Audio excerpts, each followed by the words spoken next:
Hey everyone, Chris Lambert with Film Colossus here, and I have my rank and review of Inland Empire, and this one was crushing.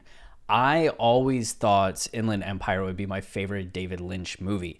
I haven't, granted, seen all of David Lynch's films, but my partner in Film Colossus, Travis Bean, he's a huge David Lynch fan, talks about David Lynch movies all the time.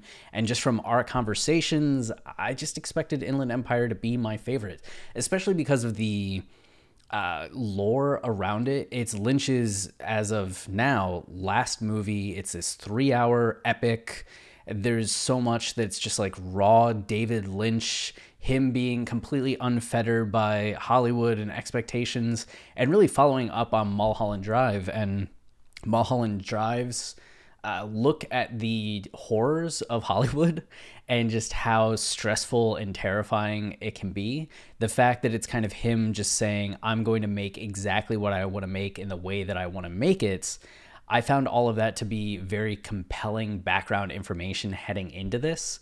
Unfortunately, that didn't really translate to the practical experience of watching it, as I hated nearly everything. I hated the dialogue, I hated the camera choices, I hated the shots, I hated the acting, and it didn't surprise me in the aftermath of watching this movie to read that it had no script. That it was the first David Lynch film that he ever made without a script, and that he was often just coming up with ideas on the fly, and that the actors also had no idea what kind of movie they were filming, where their characters should go. I felt like all of that was completely visible and tangible while watching it, just with how disorganized it was, how searching it was, how it was kind of like throwing some things out there and then saying, okay, how do we kind of bring this back around? And there is beauty to that. There is something raw. There is something expressive.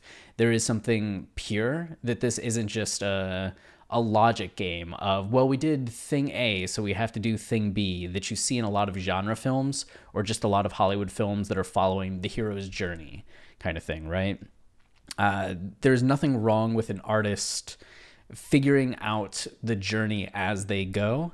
It happens all the time. Like, I've written 2 novels, and while I knew where the novel was going, I have the benefits of writing it all, making edits and changes, and kind of getting it to the point that I want to get it to. So I understand that journey of discovery, and that you don't have to have everything laid out before you go. But the thing here is that Lynch didn't write the script and then start making changes and figure out what he wanted to say before filming. He just filmed. And when you're filming, you don't really have the luxury of going backwards or making changes. You just kind of have to cobble it together and make what you can out of it. And I thought that this was excessive, unnecessarily so.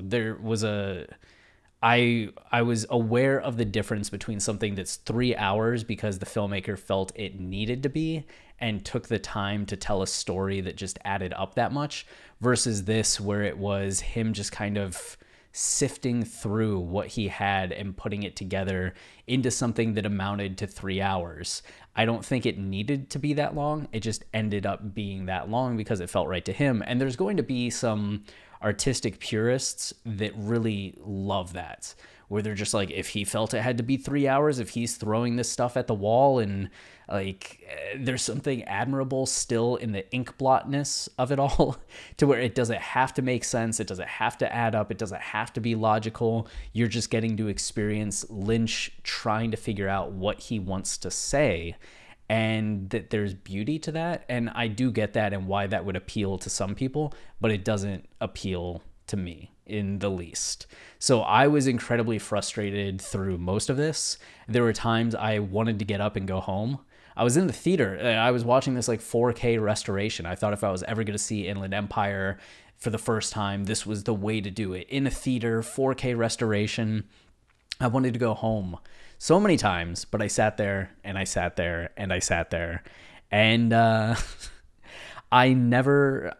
hoped it would get better. I hoped there was going to be that minute where I was like, oh, I get it. Or now, finally, this is the scene that grabs me. And just nothing. Nothing. Of course, like, it's Lynch. There's a lot of smart decisions. There's a lot of interesting decisions. It wasn't cliche, I'll give him that, but it also just felt really muddled to me. And almost derivative at times from a lot of what was in Mulholland Drive, where this almost felt like a fragmented, rough draft of Mulholland Drive, or like a draft of Mulholland Drive that was thrown into the garbage and somebody fished out of the garbage and decided to film as if they were David Lynch, which might not be a fair criticism, but it seemed like there were a lot of similar themes going on. And also like Lynch was maybe working through a lot of issues that he had. Like one of the core stories was essentially just this woman loses her husband because he goes off to be an animal trainer because he has a way with animals.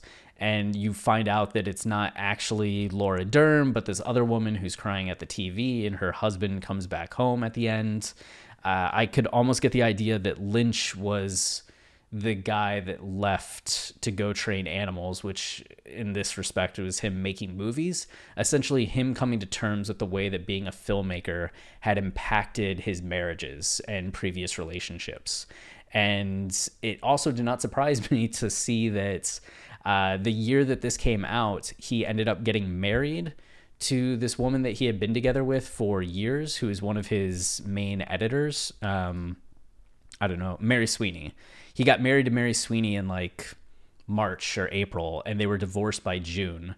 So it's this person he had been with for a long time. They had a kid together. They had worked closely together, and whatever they had crumbled in the process of like putting this film together. Not that this film was what ended their relationship, but it seemed like maybe he was going through some things with her at the time of filming this that was having him go back through his two previous marriages and just think of the way in which maybe he had impacted these women in his life, and trying to think through their perspective on situations and through their eyes on himself and his work and that industry. And the result is this movie that does have some substance to it, but is so almost incoherent as to, I don't know.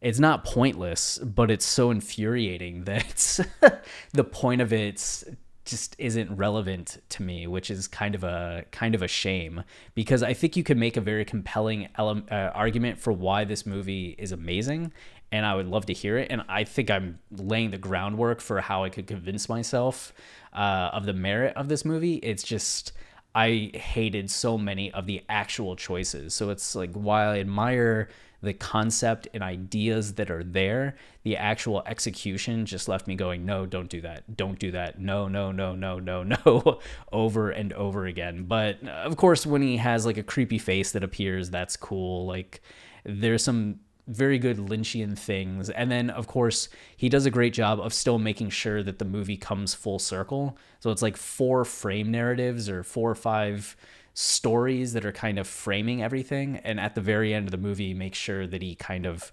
wraps up each of those frames and finds a way to tie it all together. So I can imagine somebody that's a huge fan of this movie hearing me be like, but there's still narrative closure, yada, yada, yada. Yes, I just hate how he got there. But I do appreciate the fact that Lynch at least tried tying off some of the loose ends and bringing everything to a close. So there's that. But I still gave the movie 0.5 star out of 5. I just hated too much of what was going on and thought it was so nonsensical. So going down the list of my all-time movie rankings, like this is the all-time rankings, everything since I started this list in July. So it's only counting things that I've watched from like June of 2022 through now. So it's not this like hundreds of movies, thousands of movies list, but Inland Empire is currently the only movie in the I hate category, coming in at 35 out of 35, below such things as Morbius and 4th of July. 2 movies that I thought were equally frustrating in their execution and decision making, where like 4th of July was trying to be a little more original. I just think it cut too many corners in terms of getting actually qualified actors to play the parts of the various characters, and just had some like bad editing and a lot of bad decision making in its scenes, versus Morbius, which it was just so by the numbers and so basic that I had to at least put it under 4th of July, because 4th of July was at least a little more original and fresh than what Morbius was doing, which was just completely by the numbers, I don't care nonsense. Even though Travis liked it, if you see his rankings, I did not. And there's some scenes that are just so stupid that it goes at 34. The only reason I have Inland Empire under those, I do think that Inland Empire has more artistry than either of those films, that there's more themes than either of those films, that there's actually an argument as to why Inland Empire, with as frustrating as it was, would be above these movies. It's just going like high against high. The only reason I have it down here is that it's 3 hours. When it's 3 hours of frustrating stuff, it's too many hours. It's like double Morbius, it's double 4th of July. I can't. At least these movies, even if they're miserable, they're short, right? It's an hour and a half, you're done. This being 3 hours and me being miserable the entire time, no. No. So the length alone anchors it to the very bottom. So it will be impressive to see what dethrones it for last place at some point. Something eventually will. I know that for a fact. I mean, even movies off the top of my head. What was it? Not Don't Be Afraid of the Dark. Oh, this is going to bother me now. I started talking about it without being able to remember the movie. It was a Guillermo del Toro produced movie with like tooth fairies. What if tooth fairies were little like demons that were actually trying to eat you and like sought out teeth? That came out, I think, in 2011 or something. Kate Hudson? No, not Kate Hudson. Oh my God, I'm just blanking on everybody. Oh no, from Batman Begins. You know, Tom Cruise's ex-wife. Oh no, but it's her and. Oh no, I'm blanking on names of everybody. A guy from Australia. Oh no, Count of Monte Cristo. He's in that. Guy. Oh no. Anyway, that movie would go under Inland Empire. I hated that movie so much when I saw it. It was infuriating. Or Halloween Kills. That movie was so bad that would go down here. But because I haven't watched those since I started the list, Inland Empire is the only one that's down there. And the odds of me ever rewatching that Don't Be Afraid of the Dark or whatever it is, or Halloween Kills ever again, are slim to none. So maybe I'll just add them to this list for fun at some point, but as of right now, they're just not there. So Inland Empire is sadly in this location alone. But that's it for this video. Until next time, cheers.